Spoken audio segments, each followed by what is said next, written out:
When your secretary starts avoiding eye contact, you know something's off. My name is Daniel Wright, 42 years old, senior accountant at Cloudmarsh Tech in Denver, Colorado, where I'd been making numbers behave for almost a decade. Not the most glamorous job, but it kept my mind sharp and my daughter in college. That morning, Heather, who'd always greeted me with a smile and my coffee already on my desk, busied herself with filing when I walked in. Didn't look up, didn't say good morning. Just shuffled papers like I wasn't there. Something had shifted.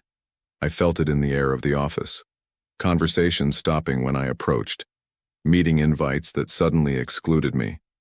And most concerning, my access to certain financial folders on the server had been quietly revoked 2 days prior. I sat at my desk, opened my spreadsheets and started reviewing the quarterly reports I'd been working on before Vaughn Parker arrived. New chief financial officer, brought in after our longtime CFO Walter had a heart attack and took early retirement. Vaughn came with impressive credentials from some East Coast firm and the kind of confidence that fills a room and empties it of questions. The numbers weren't adding up. I'd found it 3 weeks earlier, vendor payments without proper documentation, revenue recognized months before the contracts were fulfilled, and a mysterious account that seemed to hold millions that appeared and disappeared between reporting periods. The first time I brought it up in the finance meeting, Vaughn had smiled, clapped me on the shoulder and said, "Different methods from your old ways, Daniel. Trust the process."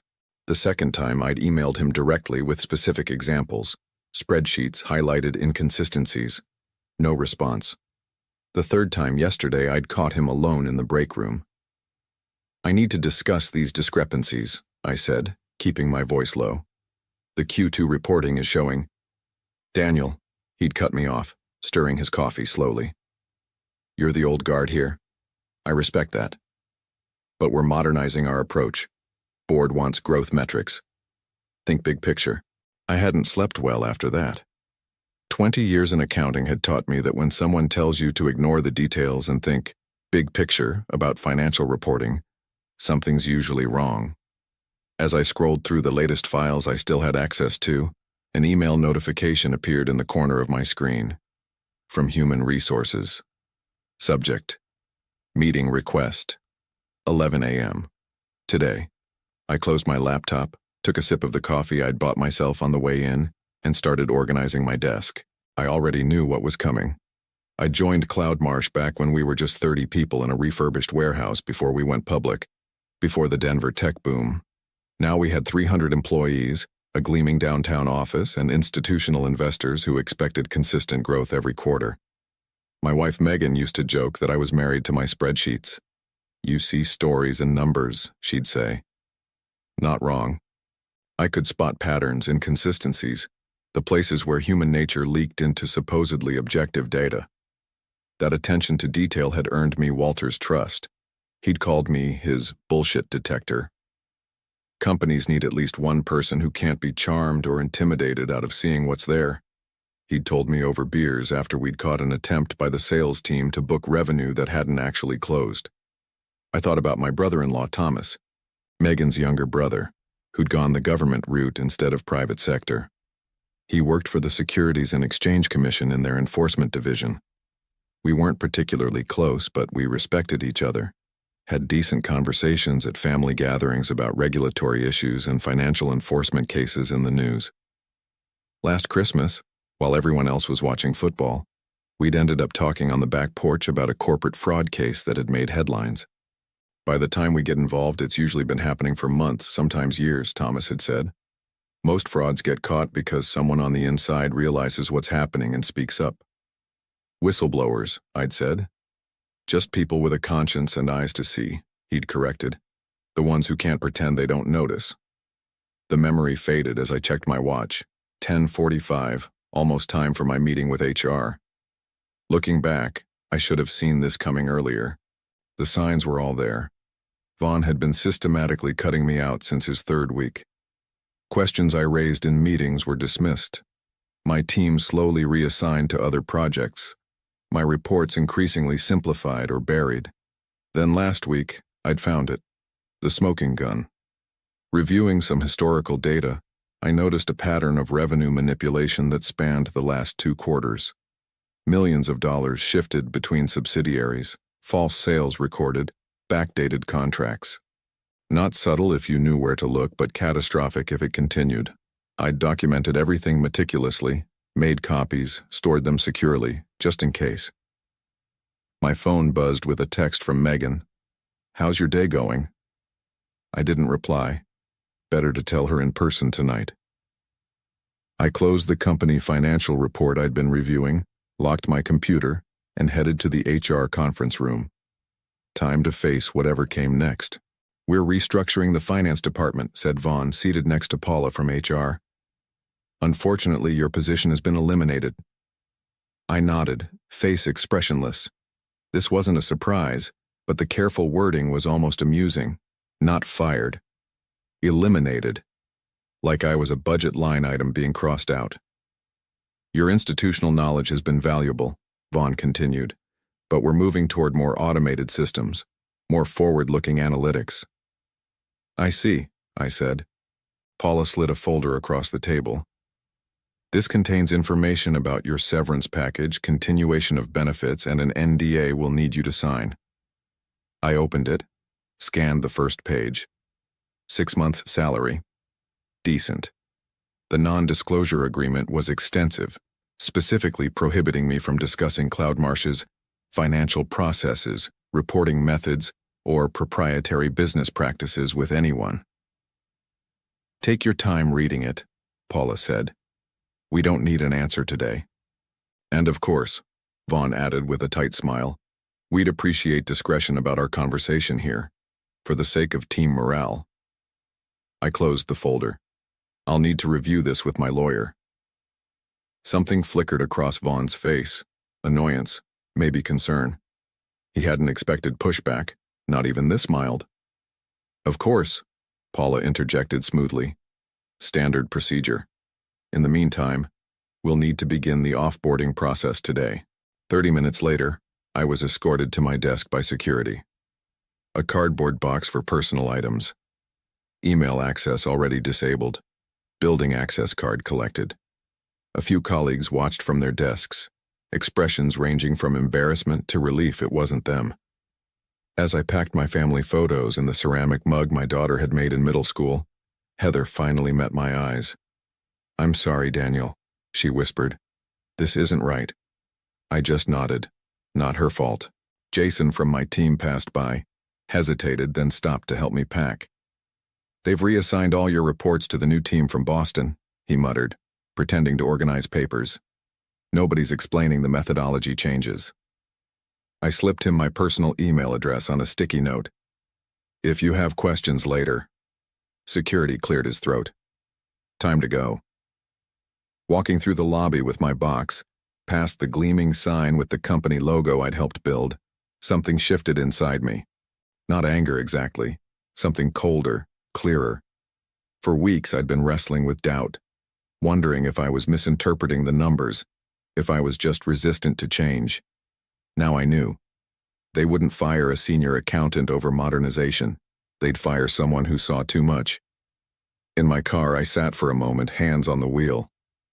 I didn't slam the dashboard or curse. Instead, I pulled out my phone and looked at the flash drive tucked in my wallet, the one containing copies of everything I'd documented. Then I scrolled to Thomas's contact information. My brother-in-law at the SEC. I hadn't called him in months. Hadn't really wanted to mix family and work. But this wasn't about me anymore. This was about investors being lied to, regulations being broken, a company I'd helped build being hollowed out from the inside. I pressed call. "Thomas, it's Daniel. I think we need to talk. They want you to sign this." Thomas slid the severance agreement back across my kitchen table, his expression grim in the evening light. "This NDA is exceptionally broad." Megan poured more coffee, her movements sharp with anger. After hearing what happened, she'd immediately called her brother. He'd driven over straight from his office. 6 months' salary is generous, I said, but they're buying silence. "And they know exactly what you've seen," Thomas said. He was thinner than I remembered, his government job apparently not allowing much time for regular meals. "Otherwise, they wouldn't offer this much." I handed him the flash drive. Everything I found is here. Revenue manipulation across 2 quarters at least. Phantom transactions, moving money between subsidiaries to inflate growth numbers. Thomas pocketed it but shook his head. This is definitely concerning, but I need to be clear. If you sign that NDA and then share this information, they could sue you personally. The SEC could still investigate, but you'd be legally exposed. So they get away with it? Megan asked, her voice rising. Not necessarily. Thomas ran a hand through his thinning hair. Daniel hasn't signed anything yet, but we need to be careful about next steps. The following morning, I contacted a lawyer specializing in employment issues. Catherine Bennett listened carefully to my situation, reviewed the severance agreement, and confirmed what Thomas had suggested. This NDA would effectively prevent you from acting as a whistleblower, she said. I'd advise against signing it as written. Can we negotiate better terms? She smiled thinly. We can try. 2 days later, I received a call from Vaughn himself, not HR. His voice was tight. Daniel, I understand you've engaged legal counsel to review the agreement. Standard procedure, I echoed his earlier words. A pause. We value your years of service and want this transition to be smooth for everyone. Perhaps we can meet to discuss your concerns. That afternoon, I found myself back in the same conference room, this time with Catherine beside me, facing Vaughn and the company's general counsel, a stern woman named Diane. We can increase the severance to 9 months, Vaughn offered, but the confidentiality provisions remain non-negotiable. Catherine smiled politely. My client has concerns about certain financial irregularities he observed during his employment. The current language could be interpreted as preventing him from fulfilling his legal obligations if regulatory issues arise. Diane's eyes narrowed. Are you suggesting Mr. Wright intends to make allegations against Cloudmarsh? I'm suggesting, Catherine replied, that my client can't waive his legal right to report potentially unlawful activity, regardless of any agreement. The room temperature seemed to drop 10 degrees. I think we need to be very clear, Vaughn said, leaning forward. There are no irregularities or unlawful activities at Cloudmarsh. What there is a former employee who perhaps misunderstood our updated accounting practices and might be harboring resentment over organizational changes. He slid a new document across the table. We're prepared to offer 12 months' salary, quite generous, but we'll need a signed statement confirming you observed no illegal activities during your employment, along with the NDA. I felt Catherine stiffen beside me. We'll need to review this new offer, she said, gathering her papers. In the elevator down, she was blunt. They're scared. That counteroffer is basically asking you to sign a false statement, which would discredit me if I ever came forward later, I realized. Exactly. And 12 months' salary is a small price for them to pay to neutralize a potential whistleblower. As we walked through the lobby, I noticed Jason from my team hurrying in through the main entrance. When he saw me, his eyes widened. He veered toward the coffee shop embedded in the building instead of the elevators. I told Catherine I'd meet her at the car. Daniel, Jason said quietly when I approached him in line. They're going through all your old files. Vaughn has a team working late, modifying reports you worked on. My stomach dropped. They're covering their tracks. He nodded, pale. And they just announced an all-hands tomorrow about exciting Q3 projections. The numbers they're showing. He shook his head. They're not real. We both know it. Be careful, Jason. You too, they're saying things about you, that you couldn't adapt, that you made mistakes. He grabbed his coffee and left quickly. I walked to Catherine's car, my mind racing. They weren't just hiding past fraud. They were accelerating it, emboldened by my removal. That night, Thomas came over again.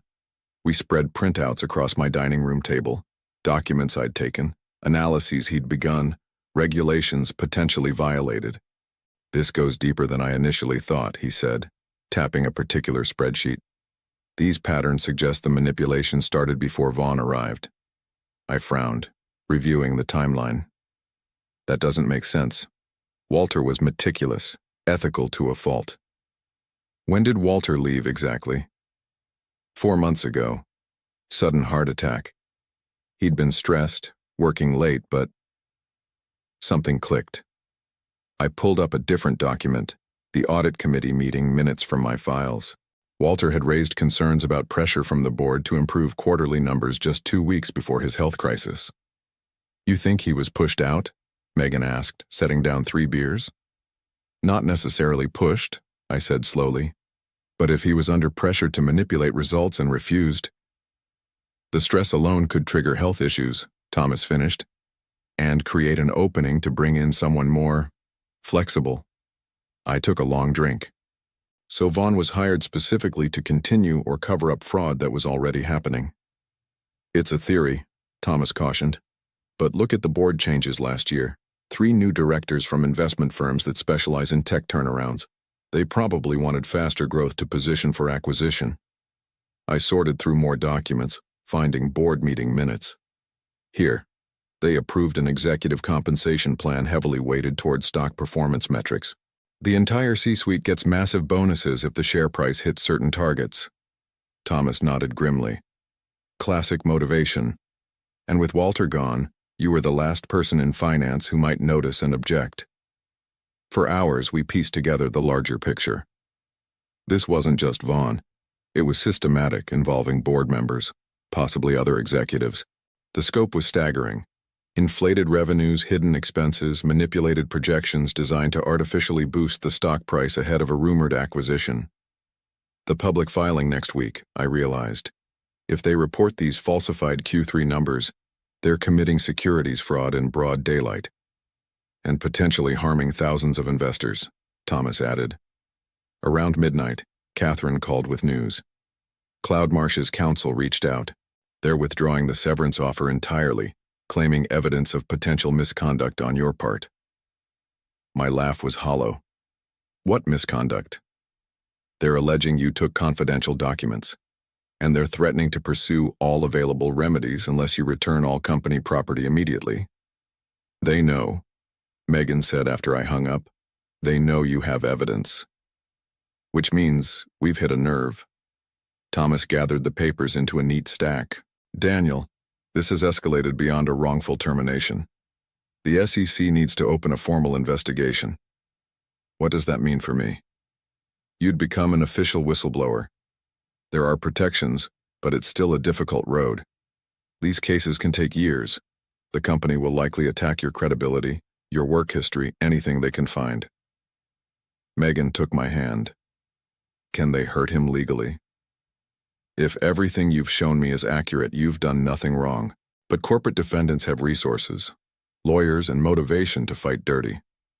I thought about Cloudmarsh, the company I'd helped build from its early days. About Walter, who might have been pressured into a health crisis for maintaining his ethics. About Jason and others still there, being forced to participate in fraud or risk their livelihoods. "I'll need to think about this," I said. Thomas nodded, understanding. The protection of whistleblowers is strongest when they act before they're terminated or targeted. The timing here isn't ideal, but the evidence is compelling. After he left, Megan and I sat in silence for a while. "I could just walk away," I finally said. "Find another job. Let someone else deal with it." She studied my face. "Could you really? Sleep at night, knowing what you know?" I already knew the answer. I'd never been able to ignore problems in front of me, to pretend numbers added up when they didn't. It was both my greatest strength and what had cost me my job. "No," I admitted. I couldn't. The SEC moved faster than I expected. Once Thomas officially brought the case to his supervisors, things accelerated rapidly. I spent 2 days in closed-door meetings at the SEC offices, walking investigators through everything I'd found. They were particularly interested in the timeline, how the manipulation had evolved, how Vaughn had systematically excluded me from financial oversight, the connection to executive compensation tied to stock performance. "The company's Q3 filing is scheduled for Monday," said Helen Wu, the lead investigator. "Based on what you provided, we have grounds to act before then." "You can stop the filing?" I asked. "Better," she replied. "We can catch them in the act." What followed was a carefully choreographed plan. The SEC would not alert Cloudmarsh about the investigation yet. Instead, they'd monitor the final preparation of the fraudulent filing. They needed to catch the executives knowingly submitting false financial statements. My role was to stay completely silent. No contact with former colleagues, no social media, nothing that might tip them off. Meanwhile, Catherine filed a wrongful termination claim, creating a distraction. Cloudmarsh's legal team would focus on fighting that battle while unaware of the larger investigation building behind the scenes. On Friday, 3 days before the scheduled filing, Jason texted me from a new number.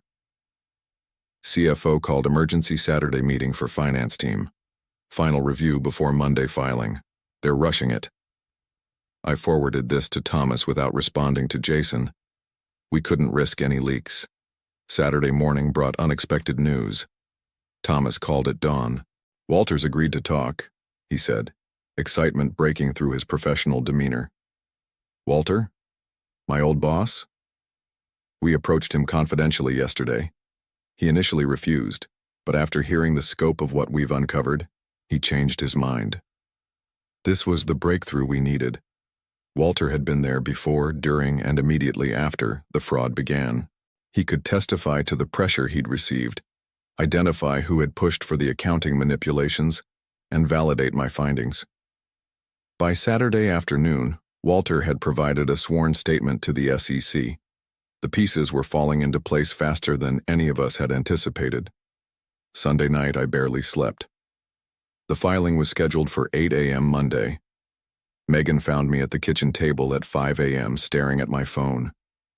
"Whatever happens," she said, squeezing my shoulder, "you did the right thing." Thomas texted at 6:30 a.m. "Teams in position. Stay by your phone." At 7:15 a.m. "Filing drafted and approved internally. We have copies." At 8:02 a.m. "Filing submitted to SEC. Green light." At 8:45 a.m., financial news channels began reporting breaking news. SEC enforcement officials had entered Cloudmarsh Tech headquarters with subpoenas and warrants. By 9:30 a.m., trading of Cloudmarsh stock was halted. At 10:15 a.m., camera crews captured Vaughn Parker being escorted from the building, along with the CEO and 2 other executives. Thomas called at noon. "It's done. They filed the fraudulent statements this morning despite having been warned by Walter months ago about the accounting issues. We have emails proving they knew the numbers were false, and we found evidence they were planning to announce an acquisition next week, timed perfectly to cash in their stock options at the inflated price." I felt oddly hollow watching the news coverage. The company I'd given a decade to was now a breaking scandal. Former colleagues would face uncertainty, the stock would plummet, reputations would be destroyed. Was there any other way this could have ended? I asked Thomas. "No," he said firmly. "The fraud would have continued until it collapsed under its own weight, and hurt far more people in the process." My phone lit up with a text from an unknown number. It was Jason. "They're saying you were right all along, about everything." I didn't reply. I didn't need validation anymore. The numbers had spoken for themselves. 4 months after that Monday morning raid, I sat in a federal courthouse, listening as Vaughn Parker pleaded guilty to securities fraud, conspiracy, and making false statements to investors. The CEO and 2 board members had already entered similar pleas the previous week. I was there as an observer, not a witness. The evidence had been so overwhelming that the case never went to trial. Walter sat beside me, still looking frail but with clear eyes. "I should have fought harder," he said quietly as Vaughn was led away. "Instead, I let them push me out when my heart gave warning signs." "You did fight," I reminded him. "You documented everything, which helped build the case." The judge's words echoed through the courtroom. The defendants exploited their positions of trust, manipulated financial statements, and deliberately misled investors for personal gain. This court takes a particularly dim view of executives who pressure subordinates to participate in fraudulent schemes and then terminate those who refuse to comply. Afterward, outside on the courthouse steps, a reporter recognized me. "Mr. Wright, you were the whistleblower who exposed the Cloudmarsh fraud. Any comment on today's guilty pleas?" I shook my head and kept walking. This wasn't about publicity or vindication. That evening, I received an email from Cloudmarsh's new interim CEO, a respected financial restructuring specialist brought in by the board's remaining members. The board would like to extend a formal apology for your termination and the subsequent attempts to discredit you. Your commitment to financial integrity ultimately saved this company from even greater harm. We would welcome a conversation about your potential return in a senior oversight capacity as we rebuild trust with investors and employees. I showed the email to Megan. "Are you considering it?" she asked. I closed the laptop. No. Some bridges once burned shouldn't be rebuilt. The company that had valued growth over ethics, that had punished truth-telling and rewarded deception, wasn't one I wanted to help resurrect, even under new management. 6 months after the courthouse, I sat on our back deck, watching autumn leaves fall. My phone buzzed with a text from Thomas. Final settlement announced, $62 million penalty. Defrauded investors getting 94 cents on the dollar. Not bad. I set the phone down and returned to the papers spread before me. A business plan for a financial compliance consulting firm. After the Cloudmarsh case made headlines, I'd received calls from companies wanting to strengthen their internal controls, from law firms needing expert witnesses, from business schools requesting guest lectures. Turned out there was a market for people who understood both the mechanics of financial fraud and the courage to stand against it. "Walter's on the phone," Megan called from inside. "Says he has news." Walter had been consulting with the Justice Department on strengthening whistleblower protections. His experience, both the health toll and the courage to eventually come forward, had made him an effective advocate. "They're adopting our recommendations," he told me, voice stronger than I'd heard in years. "New protections, better reward structure, clearer reporting channels. Should make it easier for the next person who spots something wrong." "That's good," I said, meaning it. "That's really good." After we hung up, I made a few final notes on my business plan. The whistleblower award I'd received had given us financial security, but this new venture wasn't about money. It was about making integrity the default, not the exception. Megan brought out coffee, sitting beside me. "You never did tell me," she said, "when exactly you knew you were going to report them." I thought about it. The moment they fired me. Not because I was angry, but because that's when I knew for certain I was right. They wouldn't have gone to that trouble otherwise. She nodded. "Some people mistake being quiet for being weak." "Their mistake," I said, watching another leaf drift down. "Not mine."